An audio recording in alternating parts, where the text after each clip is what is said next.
Okay. This is Willie Jones, and you've tuned into another edition of Women for Progress Radio. I'm excited today to be talking with Senator David Blount, and one of our longest term leaders in the legislature who continues to keep our communities informed and engaged, and we appreciate his leadership. The focus of our conversation today is we are going to be kind of giving a legislative update.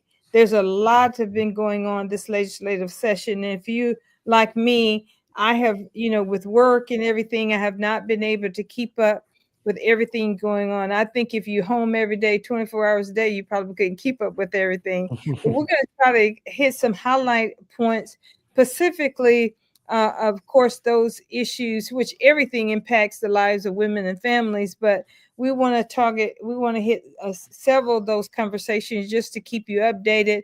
And then we're going to follow up with some information where you can send us your contact information if you have any other additional questions. Thank you so much, Senator, for your engagement and your leadership. We appreciate you so very much. How are you feeling about this legislative session? I think it was a very unproductive, at best, and uh, dangerous session. So I Mm. wish I could be more positive. The one thing that is supposed to happen, the one thing that is required to happen every year in the legislative session is that we pass a budget for the next state fiscal year, which begins on July 1. And we failed to do that. Mm. As a result, the governor will be forced to call us back into special session sometime before July 1st. And with supermajority Republicans in the House and the Senate, they were unable to agree on a budget, and we finished the session not completing that basic task. So that's very frustrating. Well, I want to talk a little bit more about that budget later on in our conversation, but I want to jump right in. And was there for some specific issues or legislative priorities that you were focused on this year or you hope to get accomplished this year? Well, I have a number of them from large scale issues as it relates to public education and local issues as it relates to Jackson and Hinds County. But as you know, I serve as vice chairman of the Senate Democratic Caucus. And so we also have to keep an eye on playing defense. And the three things that we were most concerned with this year, first was what some people call school choice, which is, I think, an intentionally vague term that can mean different things to different people. Mhm. But in some cases, for some people, means uh, vouchers or using public money to pay for private school tuition. That's something that all of us on the Education Committee were focused on. And I'm happy to say that those proposals did not pass. So, Good. and what that shows me is that there is not just Democratic support, but Republican support for doing what we've been doing, which is increasing funding and paying our teachers more. And as a result, we've seen a lot of success. So that was not something that got passed, but it was something that didn't get passed that we consider to be a victory. The other two issues which did happen, which I'll probably need to talk about in more detail, is the proposal which has been signed into law by the governor to eliminate the state income tax and to change the state retirement system, which covers state employees, city, county, school district, universities, and college employees, to change that system for new hires in a way that I think is bad. So those two issues, the income tax and the retirement system, are issues that I believe are going to be of generational importance, that are going to be around potentially for decades or longer. And where we ended up, I believe, is bad for the future of the state. I agree with you, and across all of the constituents that we serve, there was not, there was very few people who thought the elimination of the income tax was going to be beneficial for Mississippians. And most importantly, we felt like the negative effects of that particular signing of that particular bill is going to impact mostly low income and middle income Yes. individuals. And if you were to give me 3 points, Senator, on why the income tax bill, which has now been signed by the governor, is bad for Mississippi and bad for families and communities, what would those three top items be? Well, I'll just name two right off the top. Number one, we need the money. The income tax is 1/3 of the state general fund budget, more than $2 billion a year. Uh, and so when people want to talk about eliminating it and won't specify what they're going to cut, uh, they're not being straight with you. And we have a lot of needs in this state, and one of the lowest income tax rates in the country for the 42 states that have an income tax. We need the money. They haven't said how they're going to replace the money, and I think everybody would tell you, even if you're in the other political party, that there is a tremendous amount of uncertainty right now in Washington and what's going to happen. I mean, we know just last week the State Department of Education has already faced big cuts, and the president said he wants to eliminate the Department of Education, which sends $800 million a year to Mississippi. The Republican leadership in the House in Washington is talking about making big cuts to the Medicaid program, which would be devastating for this state. The state health department has already been cut. But there's uncertainty right now. So number one, we need the money. Number two, when you shift from a budget that relies at least in part on an income tax to one that relies increasingly on sales taxes, you are essentially creating a more inequitable tax system. And when you eliminate the income tax, if you make a lot of money, you get a great big tax cut. If you make not very much money, and your gas taxes are going to go up, I should point that out, you are going to see very little benefit to your family. If you are already low income, or maybe you're getting an earned income tax credit or something like that, the tax cut you receive will be minimal. The services that you rely on will be significantly cut, and you're making a system that was already inequitable more inequitable. So less money and a less fair tax system, I think, is the result. Yeah, and I think those two items just really covers it in a big, big way. And if you are individuals, as to reiterate it even in a different way, is if you are an individual that's been relying on any types of supports around the state, most likely those particular benefits and opportunities are going to be cut, and that's going to be severe of us. And if I want to take it to another level, when we talk about those particular benefits being cut or either reduced, now we're going to have a heavy leaning on those community service organizations who already don't have proper funding to be able to take care of their communities. And now we have that big burden of those community service organizations not being as strong as trying to, maybe because many of these community service organizations or nonprofits, they're there just to forget to kind of fill the gaps that already Right. exist. So now this income tax bill is making that gap bigger. And these organizations don't have these type of, I mean, I just had a major woman-led organization that just yesterday said to me, Miss Jones, I had $180,000 grant that was focused on food and nutrition for communities. And she was relying very, very heavily on getting that grant from the federal government, the Mississippi Department of Health, by the way, and that they're not going to get that funding. This was a grant that had already been approved, Right. uh, should have been already on the way to them, and it was a reimbursement grant. And if you all are in the nonprofit arena, that means that she had already outlaid 50% of what that cost is out of pocket from her organization in anticipation on being reimbursed for that particular work. That's devastating to women-led organizations. That is devastating to the communities that now are not going to be able to get that support. And her particular projects were around nutrition for youth, Right. and so we know we have children who have diabetes. We have children that are faced with obesity.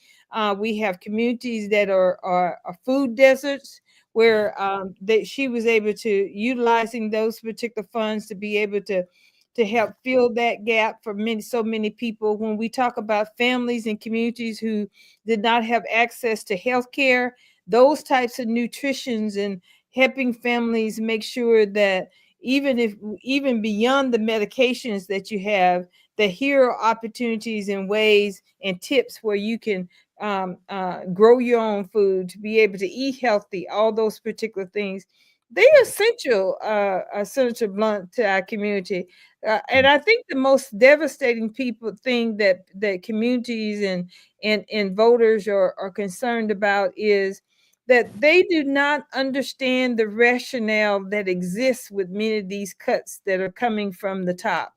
Um, and also they are very, very concerned about our local leadership, who doesn't seem to be engaged or understand the impact of these particular cuts and policies to people that sit right here in Mississippi, okay, to where we are. And I'm sure many of your conversations with your that's been on the table this session has been around that, correct? That's right. I mean, what we're seeing out of D.C., and I can't do anything about everything that's happening in Washington, D.C., but the cuts are coming to state services and to nonprofits that, as you said, fill the gap. And the cuts, the money that was provided in the prior administration, in the Biden administration, that went directly to counties and small towns and cities to do things, that money's gone. That money's not coming back. So what's going to happen is, and those groups, those school districts, those nonprofits, those local governments are going to come to the Capitol in Jackson for help. And so I would say to those groups, in a year or two or three, when you come to the Capitol in Jackson for help, and your legislator says, well, gosh, we wish we could help you. We just don't have any money. We appreciate what y'all are doing, but we just can't help you because we don't have any money.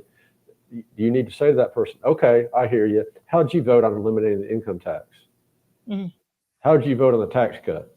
Because that is going to significantly impact our ability to fund these things that need to be funded.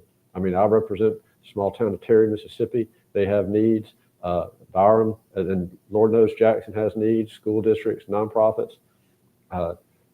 We can't do everything, but to have an income tax is part of the state budget. And again, one of the lowest income tax states in the country that of states that have an income tax is not onerous. What's onerous is living in a city where you have these needs that are not being met. The federal government is no longer going to help you, and people are going to turn to their state government for help. And so to do the things that need to be done, we need to be prepared to meet that need. So of course, when we talk about these things, we want people to be self-sufficient. One way to do that is have higher paying jobs, have access to jobs, have access to upskilling, and also creating, providing the workforce skills you need to even move into those careers that pay high paying jobs. What initiatives has been worked on this legislative session, or either passed in this legislative session, that help boost job creation or economic development in the state of Mississippi? We have done some reorganization at the state level that I think is positive. There's a new state agency called Accelerate Mississippi that is designed to focus specifically on workforce and involve some of the economic development efforts that we have with education. And what I would do is invest in our community colleges. The community colleges in Mississippi are outstanding. I was at a recent program at Hines at their Jackson campus off Medgar Evers, and just last week down at Mississippi Gulf Coast Community College in Gulfport. Those are the two largest community colleges in the state. And they both tell us the same thing, which is we can put people in a good job. Sometimes we can do that in as little as 3 months, or we can give a person a high skill certificate in 12 months. But the problem we have, and we have a waiting list to get into these programs. We have people who want to get into these programs, and we can guarantee that person a job. And we have industries come to us and say, can you help us train these people? But we can't do it quick enough because we don't have enough faculty, and we can't pay our faculty enough money, because the faculty that we have in these job training positions can go make more money in the private sector. And so there's a waiting list to get into these workforce training programs, which are outstanding. And these are skilled jobs I'm talking about here. They need they need equipment. And in some cases, this is very technical work that where the equipment that is required is expensive, and then they need to be able to pay a competitive wage to keep people who can make more money in the private sector. And I want to flip into the other issue I talked about. Getting those faculty, getting those instructors means they need to be paid more money. And also, what is the best thing that they have to recruit that person into that position? It's the retirement system. Mm. It's the retirement system. Because if they're working for themselves, if they're an independent contractor doing whatever it is that they do, they might appreciate having health insurance, having reasonable hours, and having a strong retirement. And that is how you can entice somebody into a position that may not pay as much as they're making right now working for themselves, but you get that person to teach other people to learn that profession and go out there and make a good living. And I'll have to add too, I am excited about what Accelerate Mississippi is doing. Mhm. I do believe in the community college system. I have a grandson who turned 18 last year and is going through that curriculum. I would like to see Accelerate and us as a state also to lean on our private providers to help fill those gaps when we Yep, can, and to do more to create those kind of partnerships. I think that's essential. And also that also it continues to increase entrepreneurship and small business development when we're effectively working with those small businesses to help support this educational effort. Of course, community colleges cannot do it alone. We that's we right. have, yeah, we got to lean on those private businesses and those folks who can also bring innovative ideas and approaches and kind of help connect with that. So I'm looking forward to Accelerate, hopefully reaching out more as we move forward to engage those on a bigger level. And I think there's some opportunities out there for that.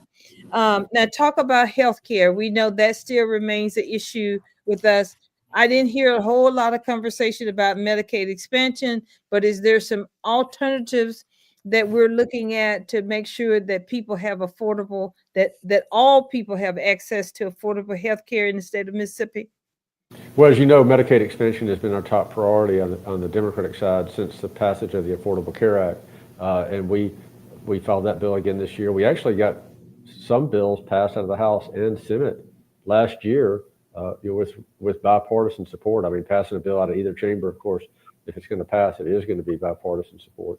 Uh, but the Medicaid program right now is in serious, well, the situation is serious as it relates to Medicaid.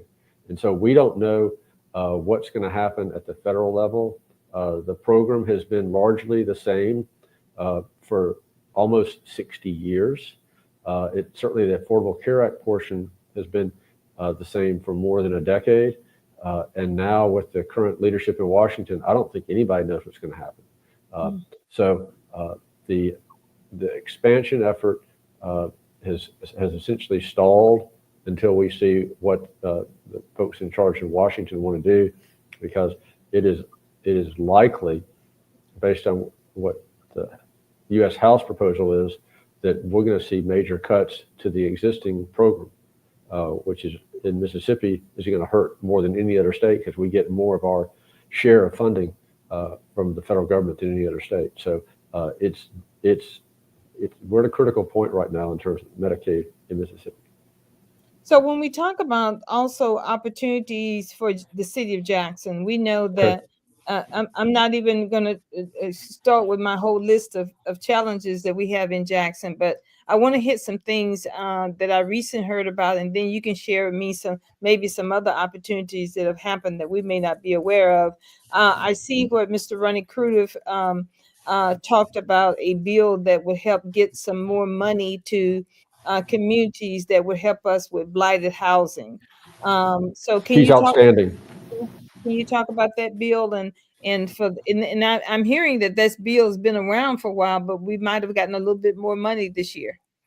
Well, I actually was with Representative Crudup yesterday speaking to the Byron Chamber of Commerce about this, and He does an outstanding job and has been focused on blight for a long, long time. And then, of course, before I got this job, I worked at the Secretary of State's office. The Secretary of State is in charge of tax forfeited property, property that comes to the state after it doesn't sell at the county level for non-payment of taxes. And that is a major source of blight in our community. By far, the largest number of tax forfeited properties in the state are in Jackson. So we did change law this year to allow the Secretary of State to use some of that state money to clean up those state-owned properties, which is, to me, is just common sense. I mean, these are properties. The Secretary of State didn't ask for these properties, but that's where if you don't pay taxes on your property and it doesn't sell at the county tax sale, it goes to the state. And the state then has a little bit of money that it makes from selling those properties. But what has happened is the state government was taking that money from selling some properties and basically just putting it in the state budget. And so we changed the law this year to say, look, before you take that money away from the Secretary of State's office for selling the properties that he does sell, why don't you use it to take care of the properties that haven't sold yet? And a lot of those properties are in Jackson. So we got that done. And then we've also, Representative Crudup is working on some grant money that money that is available that the state will provide the matching funds, federal money for blight reduction through the Mississippi Home Corp. So what we've been focused on are state-owned properties and some privately owned properties. We did pass a bill this year to allow for tax incentives if an individual wants to buy those tax forfeited properties and redevelop them to get breaks on your taxes. So we're trying to encourage that. The larger portion, of course, of blighted property is property that is privately owned and the homeowner is just not taking care of it.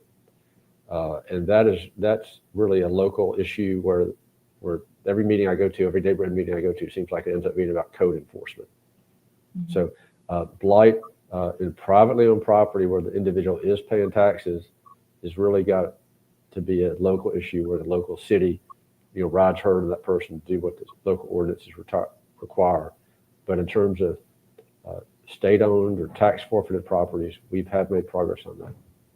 So, Senator, and if you don't have this information, you can get it to me to share. Of course, Sure. The next step is these are all great opportunities, but one, who manages that, and how does the average citizen living in neighborhood, whether I'm a person who's interested in buying some of those forfeited, profited, or even how do we access and who's directing what houses get some of this money to be able to either tear the house down or to repair that house or whatever the situation. How do we contact? Is there a division at Secretary of State's office that we need to contact? Who do we engage to find out more information about the process for this money? It is not a user-friendly process. I mean, what we ought to have, in my opinion, is an app where you could call up your house on a mapping app, and if you had a house down the street from you or the street over from you that you were concerned about, you could compare it to the tax roll and find out who owns that house. So there are apps that do that, but they're usually used by real estate professionals and they're not free. But if you can look on first I would say find out who owns the property. So you can call the county tax assessor's office. That's where you pay your taxes, or that's how your property is assessed for taxes. And then find out who owns the house.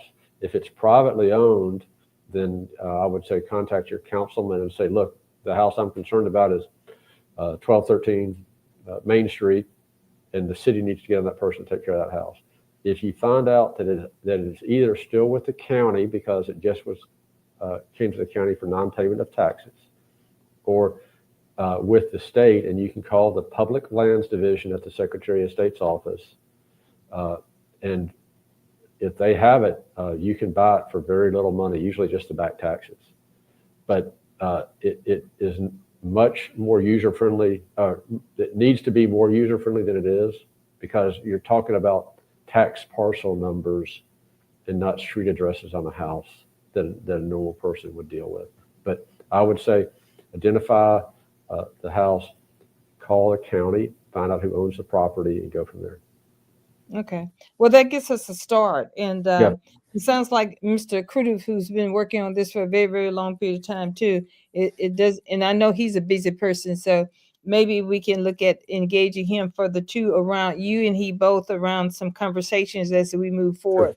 Maybe some what I call either webinars or some education webinars where we can kind of talk about, what has worked, what has worked as far as engagement, and how can we streamline this process. I would like to even engage some of our IT people to say, how do we help create an app that you talked about?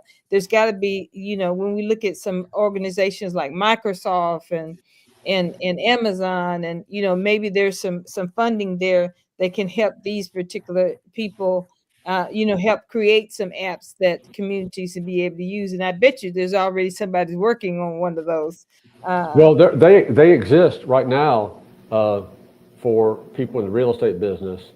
Uh, but what I would like to see is I'm going to talk to the Secretary of State about using some state money to, so that you could go easily to the Secretary of State's webpage or to an app brought to you by the Secretary of State, type in your street, mhm.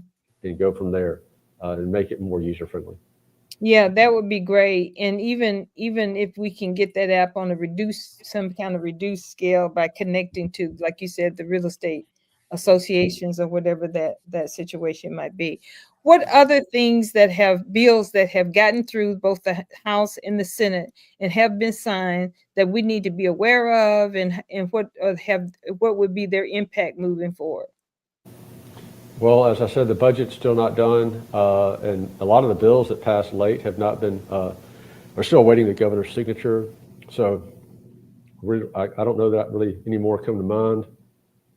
The whole session, it seems to me, was dominated by the tax cut question, and there was really not as much uh, significant legislation because everybody was waiting to see how that was going to turn out. And I'm sure if your viewers read the news, they'll remember that the bill that actually passed the Senate, which I did not vote for, I voted against it, had typos in it, and so it was just kind of a mess. But we'll know more when the session is really over for good after the special session. Well, we only have a couple of minutes left because this conversation, which is usually an hour, but it's 30 minutes of just kind of getting an update. I do want to ask you as we wrap up. My final question is, because I think when we talk about uncertainty in the country, and I know are not as aware of what's happening on the federal level, but I think we all are tuned into what the Doge is doing, and it impacts all of our lives. And it seems like that what's happening on the federal level is dictating also policies here in the state of Mississippi. We just see it all across the Well, nation. like this DEI stuff, this crazy DEI stuff that they're doing is affecting our universities. Uh, yes, absolutely. Yeah, and you mentioned the DEI, so there was just the article I woke up to this morning about what's happening in our library systems and databases that's being dismantled, and my biggest concern around that, Senator Blunt, is that in 4 years, no matter what change happens, those how do we know that those databases are even going to be retrievable, even if it gets to the court and the court say no, you can't do this, and it's too late because these particular things, it's like the things that you used to work on when you were trying to keep assets from being taken out of the city of Jackson. It's like once that ball gets to moving and it happens, it's almost you can't ring it back in. you know Once Elon Musk has got all your data, he's got it. yeah, So yeah. yeah, yeah. Yeah. And do you see any solutions for voters? And we still live in America, the America we thought we were living in now, even though it's not the America that it used to be. What do you see voters engaging in this particular process? Because most of this seems so unconstitutional. It doesn't seem like it is what we say, making America great again. I think individuals are concerned about their rights as voters. They are, many of them are being disillusioned and saying, hey, don't we have a constitution? Don't we have laws in this country? Yeah. And it doesn't seem like that those laws are no longer guiding how we move in this particular country. It's very concerning. And again, but my work is here at the state level, and between everything going on in Jackson and Hinds County and Mississippi, it's a lot, but it it's a challenge that we've never seen anything like it in this country, or at least since the Civil War, I would say, Mhm. where the rule of law is being trifled with the way it is right now, and it's deeply concerning, and it's going to have an effect on people's lives. It's going to have an effect on people's lives, even if you voted for the current president. It's still going to have a major effect on your life And in my a final negative way. question, of course, you've always championed access to voters, having access and making sure that we continue to grow that access. Is there anything happening around voting that you'd like to share in our wrap up? Nothing is happening at all. It's just the same old nonsense. I mean, we thought we had a deal on restoring the right to vote for people after they completed their sentence, and yet the legislature refuses to get that done. We thought we had a bill this year to allow for early voting, like is allowed in 48 states in the country. And the governor spoke out against that and said he was going to veto it, and so that didn't get done. We continue to try to restore people's right to circulate petitions through the initiative process and put issues on the ballot, and the legislature has refused to do that. Mississippi is not stepping up to meet the moment. There are some Republican legislators who have worked on these issues who say that they're with us, but in terms of getting the ball over the finish line, it is not happening, and we're way behind where we need to be. Well, thank you. This has been a very, very good update, Senator Blount. We thank you so much again for taking the time out. We're going to continue. I want to remind our voters that this has just been a special edition of Women for Progress Radio. And this particular conversation will be rotated throughout our programming on Women for Progress Radio. And also, it'll be available on other sites also. And we'll continue to share this. This has been very informative, Senator Blount. Now, do you have a weekly newsletter that people can chime into? Is that available somewhere, or maybe I'm mistaken? I do write a monthly column each a month that goes out by email to the folks in my Senate district. But if you'd like to receive that, and I try to post it on Facebook as well, but if you'd like to receive that, or if you need to reach me for any reason, my email is senatordavidblunt@gmail.com. And Okay. I'm on Facebook, but I do write a monthly column, and it goes out usually to the Hinds County News and the Jackson Advocate, and I email it out to the folks that I represent. But whether you live in my district or not, and you'd like to get that, just send me an email, and I'll be happy to put you on the list. And I'll send you our Women for Progress radio email also, Senator, if you can add us on that. And then that Sure. way when we get it, we can share it out and make sure people get it, because it's always very, very informative. And so I'll do that immediately after I finish our call today. And I'll make sure we get it in our chat also. But give me your email again also to put it in the chat. Sure. It's Senator David Blunt, all one word, at gmail.com. Okay. And and I'm gonna say to folks, if you wanted to join that email or get on that email mailing, I suggest you also email the senator at senatordavidblunt@gmail.com, and I'm sure he'll add your contact information to that monthly email. And again, here we'll make sure starting next month we'll get that out. And also, thank you so much, Senator, for your time. We appreciate your leadership in the state of Mississippi, and appreciate you staying committed to families and to women in the state of Mississippi. Thank you so much. Thank you for having me. All right, bye-bye.